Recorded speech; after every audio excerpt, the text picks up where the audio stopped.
Online class में आपका पुनः स्वागत है। ये क्लास आपकी बीएससी थर्ड ईयर इसका पेपर फर्स्ट क्वांटम का लेक्चर नंबर 50 है। चलिए वीडियो स्टार्ट करते हैं। इसमें हम पढ़ रहे थे 3 डायमेंशनल का थोड़ा सा जो 1-2 मिनट का जो पार्ट रहेगा उसको कवर करते हैं। इसमें डीजनरेसी यानी अपभ्रष्टता का भी पार्ट है।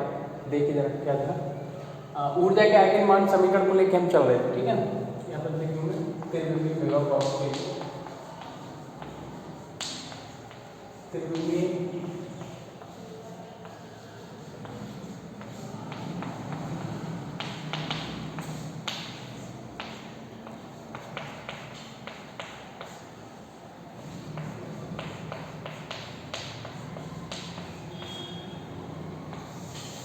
इसके लिए लेके चल रहे थे, ठीक है। तो देखो क्या था, समीकरण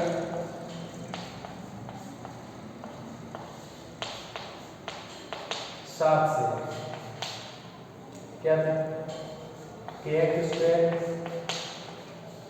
ky स्क्वायर और kz स्क्वायर, ठीक है, बराबर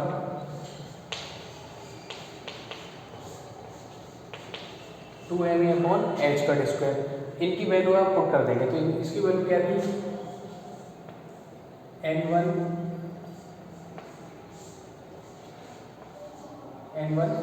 पाई स्क्वायर अपॉन ए स्क्वायर, ये वैल्यू आ जाएगी। इसकी वैल्यू क्या थी, n2 स्क्वायर पाई स्क्वायर और बी स्क्वायर। इसकी क्या आ जाएगी, n3 स्क्वायर पाई स्क्वायर और सी स्क्वायर। 2m अपॉन एच का स्क्वायर कॉमन ले लो,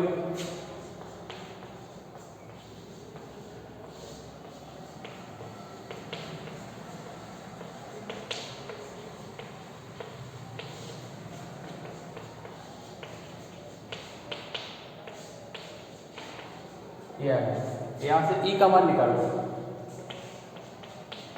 ई बराबर क्या जाएगा, पाई स्क्वायर एच का स्क्वायर अपॉन 2m ए स्क्वायर और ये आ गया आपका n1 स्क्वायर n2 और n3। यहाँ से ई का मान निकाला, इन तीनों को दूसरी तरफ ले गए, ठीक है। इसको लिख दिया,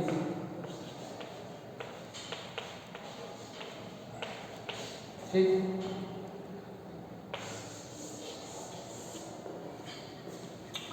ये जो वैल्यू है, इस वैल्यू को भी हम एक छोटी सी वैल्यू मान लेंगे E1 बराबर इसको कंसीडर कर लेंगे पाई स्क्वायर एच का स्क्वायर 2m ए स्क्वायर। तब E बराबर E1 n1 square n2 square और ये n3 स्क्वायर। इसको नोट करो बराबर, फिर आगे बढ़ता है। ये आपको ऊर्जा का आइगन मान आ गया। तो ऊर्जा की जो वैल्यू है वो किस पे डिपेंड कर रही है, n1 n2 और n3 पे डिपेंड कर रही है, ठीक है। तो इसके आधार पर ई के जो मान होंगे कई मान निकलेंगे। कैसे होगा, यहीं पे अपभ्रष्टता आ जाती है, इसमें डीजनरेसी आ जाती है। कैसे आएगी इसको समझाते हैं, इसको आप नोट करो।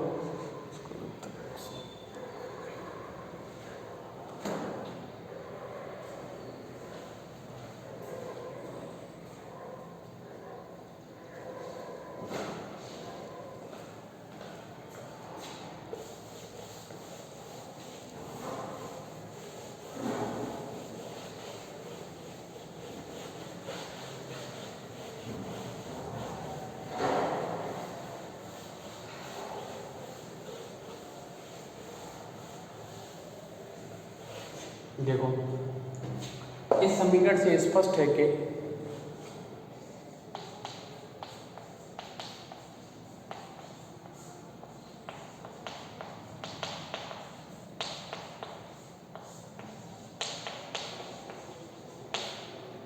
ऊर्जा का मान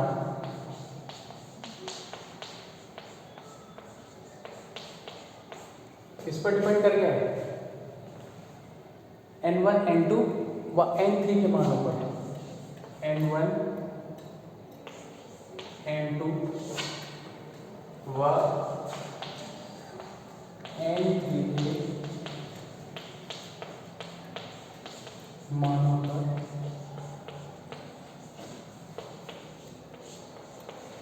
निर्भर करता है। ठीक है, जिससे ऊर्जा के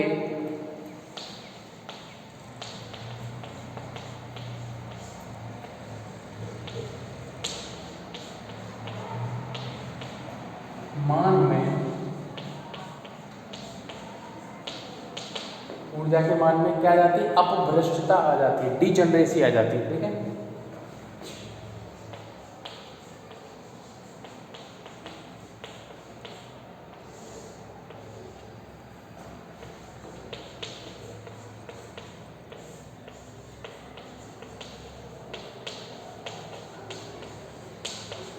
ऊर्जा के मान में अपभ्रष्टता उत्पन्न हो जाती है। कैसे उत्पन्न होती है इसको आप नोट करो फिर अलग से। अच्छा, यहाँ पर एक चीज और, यहाँ E1 जो है वो त्रिविमीय विभव बॉक्स में किसके लिए,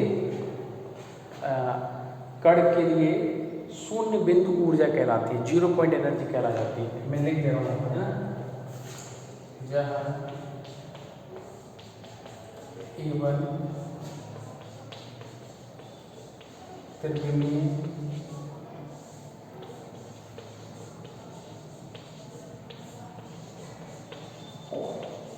विभव बॉक्स में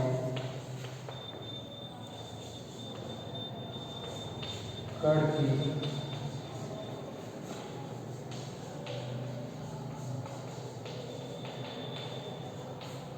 की शून्य बिंदु ऊर्जा कहलाती है।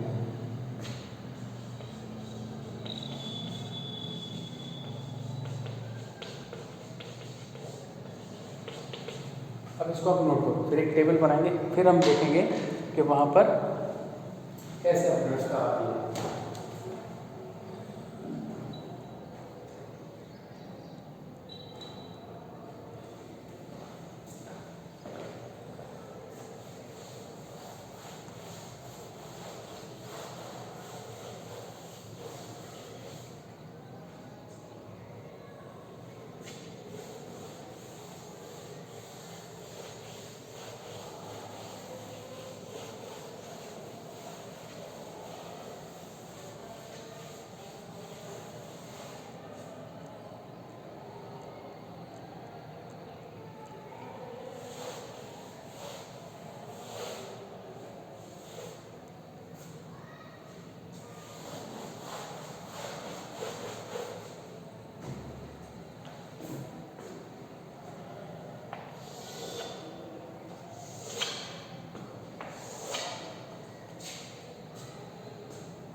कैसे,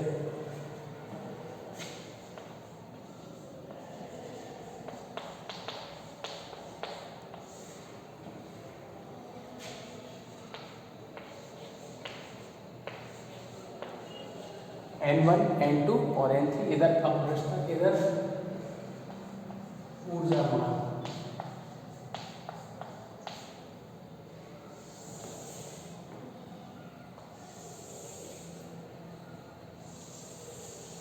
ऐसे देखो जरा क्या आ जाएगा,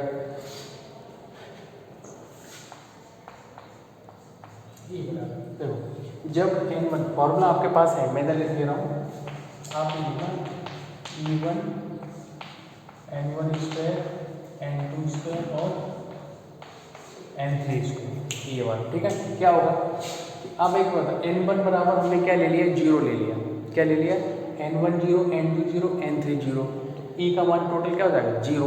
तो उस कंडीशन में कोई केस वैलिड नहीं। ठीक है, दूसरे जब हमने N1 N2 और N3 तीनों के मान के, N1 क्या ले लिया 1, N2 ले लिया 1 और N3 बराबर में क्या ले लिया 1, तो उस केस में बताओ E का मान कितना आ जाएगा, उस केस में E का मान आएगा 3E1। कितना आ गया, 3E1। N बराबर 1 रखो, N2 बराबर 1 और N3 बराबर 1, तो 1 1 1 3 इंटू E1, 3 इंटू बनेगा। अच्छा, क्या आप बता सकते हो कि N1 N2 और N3 के मान चाहे पलट भी दिए जाए तो है तो बराबर ही ना, तो तीनों के मान एक है, तो कुछ ही आप कैसे भी कर लीजिए उनकी वैल्यू बनी रहेगी, और ये जब वैल्यू इधर रखी जाएगी तो यही मान एक मान निकलेगा। एक मान निकलने पर कोई अपभ्रष्टता नहीं होती है, और यानी अपभ्रष्टता की वैल्यू क्या होगी उसमें, जीरो। अपभ्रष्टता की संख्या क्या हो जाएगी, जीरो। उसके बाद दूसरा देखिए, अब आप ऐसे मान लीजिए n1 का मान ले लिया आपने 1, n2 का मान ले लिया 2, और n3 का मान ले लिया क्या आपने, इसका भी ले लिया आपने 1। ठीक है, 1 2 1। अब इस केस में जरा देखो ध्यान से क्या होगा, थोड़ा छोटा छोटा लो तो ज़्यादा सही है, जरूरत पड़ेगी उसके से। ले लिया 1 2 1। ठीक है, कितनी वैल्यू आ जाएगी ई की, n का 1 1 होगा, 2 4 हो जाएगा, एक 1, यानी 4 5 6 6 E1। ई का मान कितना आ जाएगा, 6 E1। आगे कि नहीं, अब हम इस क्रम को चेंज कर दें, यानी कि 1 2 1 1। अब हम क्या मान लें इसको 1 1 और ये 2। n1 का मान कितना मान लिया हमने 1, n2 का मान कितना मान लिया 1, n3 का मान कितना मान लिया हमने 2। देखते हैं क्या वैल्यू अलग आती है कि एक ही आती है। अरे आप जब इनके मान भी इसमें पुट करोगे तो उतना ही मान आएगा, कितना आ जाएगा 6E1, इतना ही आएगा। इस क्रम को फिर चेंज कर दो, आप कर सकते हो ना। अब क्या हो जाएगा 2 1 और 1। ये वैल्यू जब आप इसमें पुट करोगे तब भी आपको क्या मिलेगा, वही वैल्यू मिलने वाली है, E बराबर कितना 6E1। अब देखो जब एक ही वैल्यू, एक ही मान अलग अलग फंक्शंस पे डिपेंड कर गया, ठीक है। अपभ्रष्टता की अगर आप परिभाषा देखें उसमें क्या होता है, एक संकारक को अलग अलग तरंग फलनों पर क्या कराते थे आप, ऑपरेट कराते थे। जो उसकी जो क्या बोलते हैं आइगन मान कैसा मिलता था, समान मिलता था, तो हम क्या कहते थे, अपभ्रष्टता आ गई। वही चीज़ है कि n1 n2 के अलग अलग मान रखने पर, क्रम बदल दिया ना हमने, तो अलग अलग मान रखने पर हमको ये जो वैल्यू मिल रही है वो क्या मिल रही है, सेम मिल रही है। तो इसलिए इसमें क्या आ जाती है, अपभ्रष्टता आ जाती है। यहाँ अप और अपभ्रष्टता की संख्या कितनी, 1 2 3, कितनी संख्या है 3, यानी कि कितने बार अपभ्रष्टता आ गई इसमें, 3 बार आ गई। ठीक है, अब ऐसे ही और भी आप कर सकते हो, इसके कोई लिमिट नहीं है, कोई भी वैल्यू आप कंसिडर कर सकते हो। 1 2 3 कर लीजिए, 1 2 3 2 1 3 3 1 2, ऐसे लिख रहे हैं 1 2 3 2 1 3 और 3 1 2। और कुछ हो, और कुछ चेंज कर लीजिए, जो भी चाहे जैसे कर सकते हो। ठीक है, तो यहाँ पर उसी हिसाब से क्या हो जाएगा, चेंज होता जाएगा। अरे मैं समझे ना, तो यही जो है क्या कहलाती है, अपभ्रष्टता कहलाती है। ठीक है, लिख लो, इसको नोट कर लो।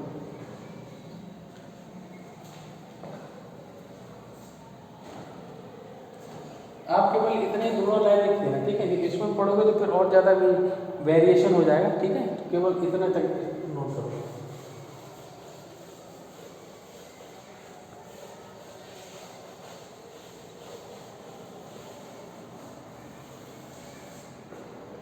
तो नोट कर लो।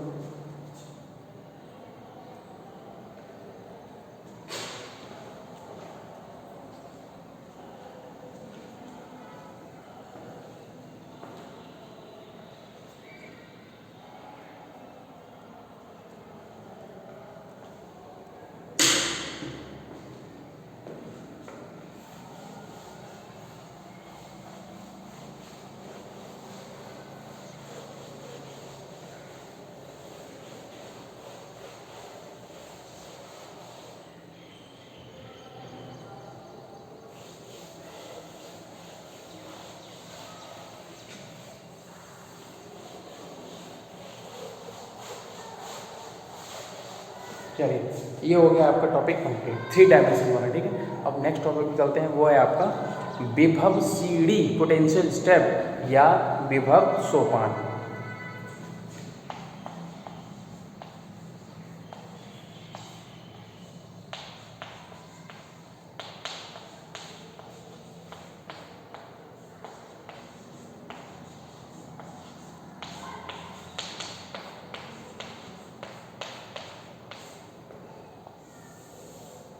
पोटेंशियल स्टेप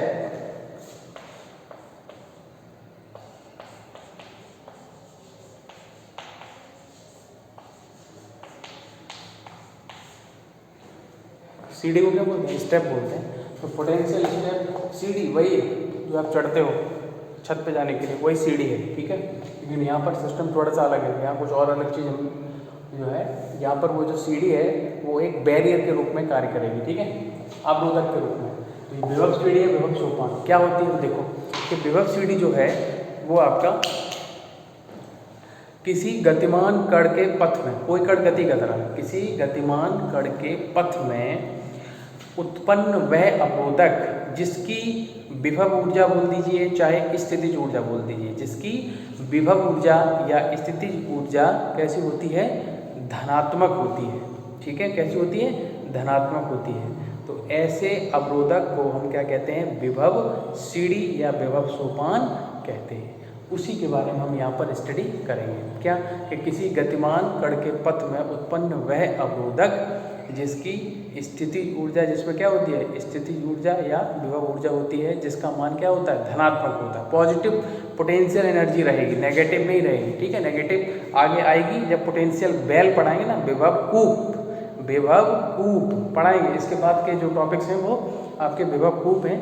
तो पोटेंशियल बेल में जो रहेगा वो पोटेंशियल एनर्जी या विभव ऊर्जा या बोलिए स्थिति ऊर्जा कैसी रहती है, नेगेटिव, ठीक है। तो वो वहाँ डिस्कस करेंगे। फिलहाल क्या है कि किसी भी गतिमान कण के पथ में उत्पन्न वह अवरोधक जिसमें या जिसकी विभव ऊर्जा स्थिति ऊर्जा कैसी होती है, धनात्मक होती है। तो ऐसे अवरोधक को क्या कहते हैं, विभव सीढ़ी या फिर विभव क्या कहते हैं, सोपान कहते हैं, ठीक है। चलो इसको आप लिख लें, नोट कर लें। चलो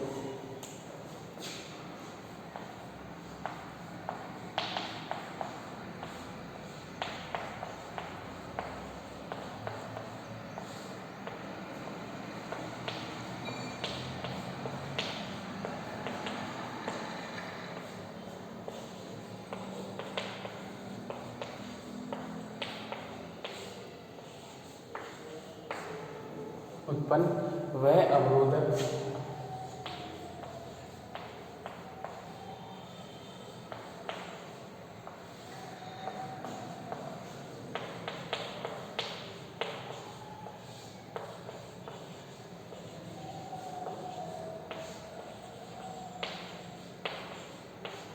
जिसकी विभव ऊर्जा या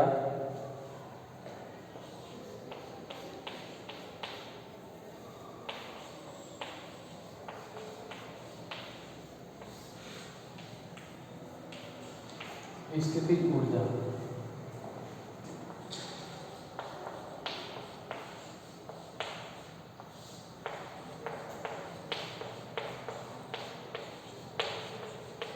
धनात्मक होती है, विभव सीढ़ी वह अवरोधक विभव सीढ़ी या विभव सोपान कहलाता है।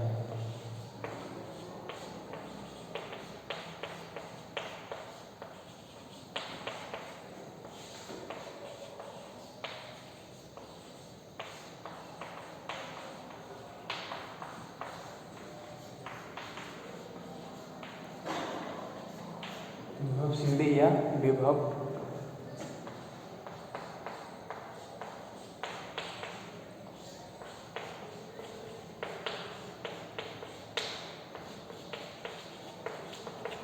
विभव सीढ़ी विभव सोपान कहलाता है।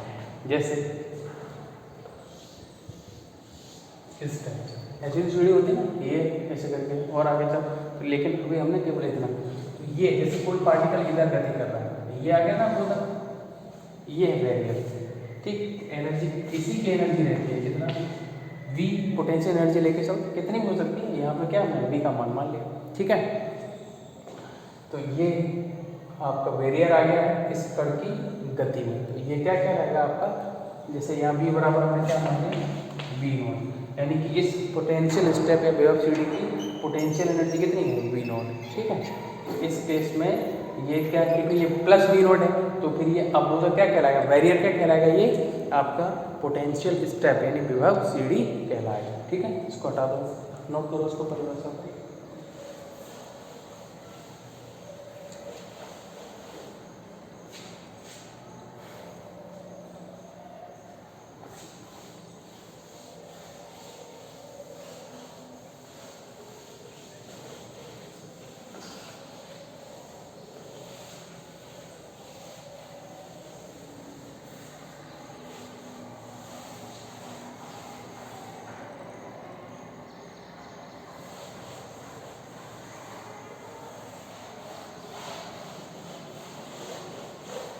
चलिए हेडिंग डालते हैं, हटाओ इसको। तो करते हैं एक विमीय विभव CD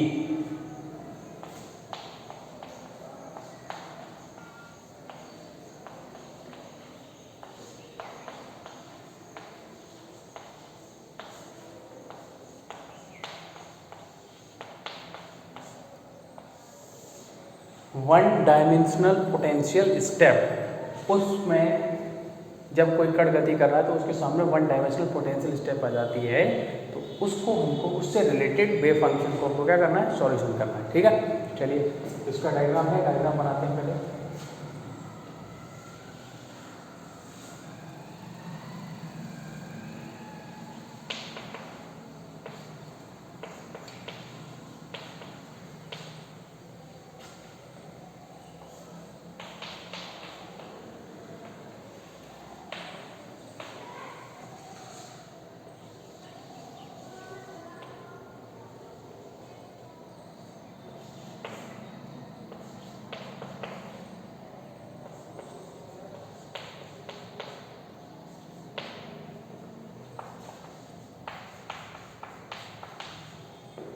रीजन 1, रीजन 2, दो रीजन है।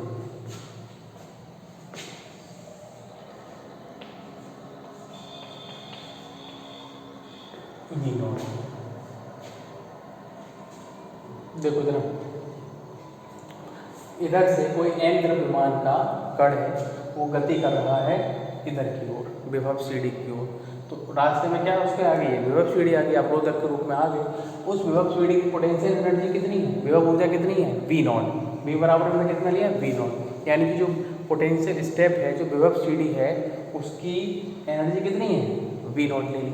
तो अब इधर यानी इस विभव CD के इधर वाला पार्ट वो हमने रीजन 1 मान लिया, और उस तरफ वाला जो रीजन है वो हमने रीजन 2 मान लिया। ठीक है, तो ये रीजन 1 हो गया और ये रीजन 2 हो गया। ये आपकी x बराबर 0 पर हमने ये लिमिट ले ली, कंडीशन ले ली। इसके इधर क्या -x और उधर क्या है आपका +x, अक्ष को यानी डायरेक्शन को हमने डिनोट कर दिया। इधर की ओर कौन सी -x और उधर की ओर क्या है आपकी +x। ठीक है, तो अगर आप इसमें आप देखो थोड़ा सा, 2 लाइन क्या होगी, मान एक m द्रव्यमान का V0 विभव ऊर्जा की, ये अलग है। ठीक है, विभव ऊर्जा की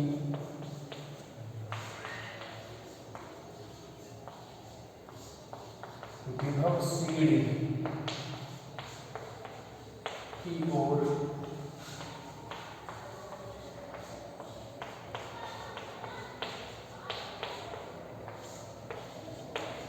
विभव CD की ओर क्या है, गतिमान है। ठीक है, तो ये अब जैसा कि चित्र में प्रदर्शित है।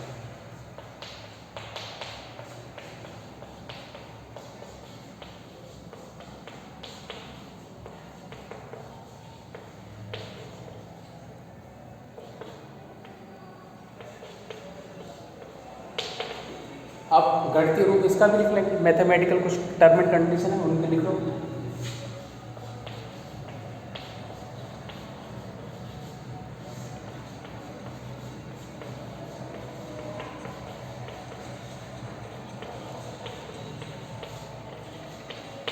गणितीय रूप में लिखने पर क्या आ जाएगा कि देखो x बराबर 0, इधर चलेंगे तो 0 की वैल्यू कम हो जाएगी, माइनस में आएगी वैल्यू, उधर जाएंगे तो क्या होगी, प्लस की वैल्यू होगी।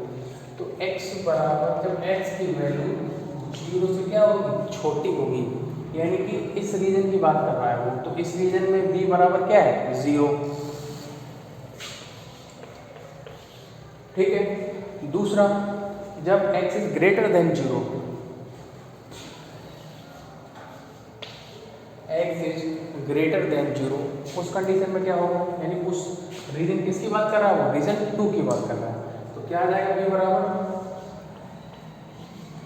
V0 क्षेत्र 1 क्षेत्र 2, रीजन 1 और रीजन 2, इसको नोट करो फटाफट।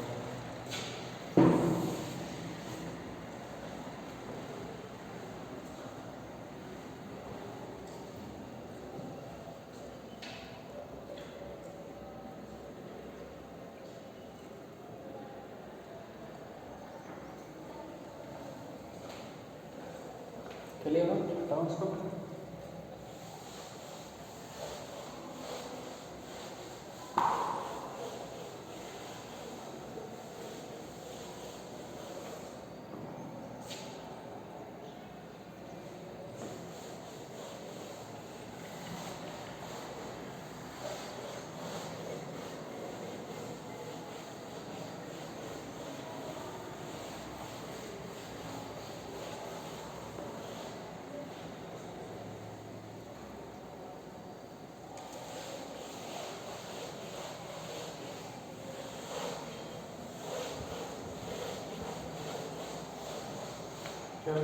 अब श्रोडिंगर का इक्वेशन ले, श्रोडिंगर का एक द्विमीय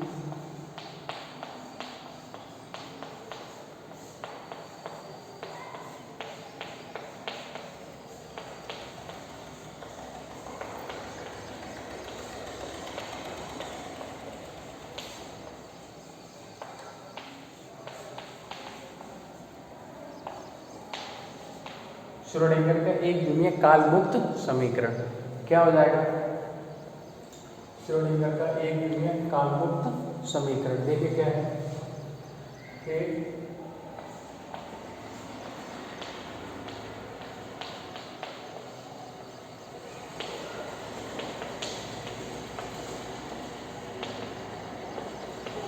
ये इक्वेशन आ जाएगा। रीजन 1 के लिए लेके चलो पहले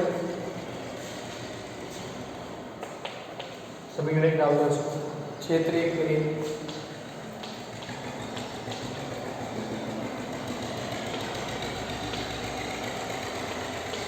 क्षेत्र 1 के लिए b बराबर क्या निकला होगा? x is less than 0, x का मान जब 0 से कम होगा तब b बराबर क्या होगा? 0। ये वैल्यू b की वैल्यू समीकरण 1 में रखो, b बराबर 1 में रखो। समीकरण 1 से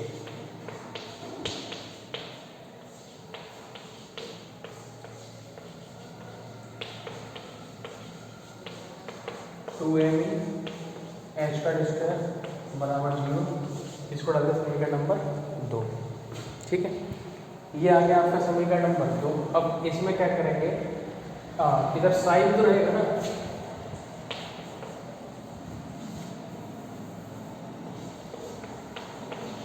ये हुआ।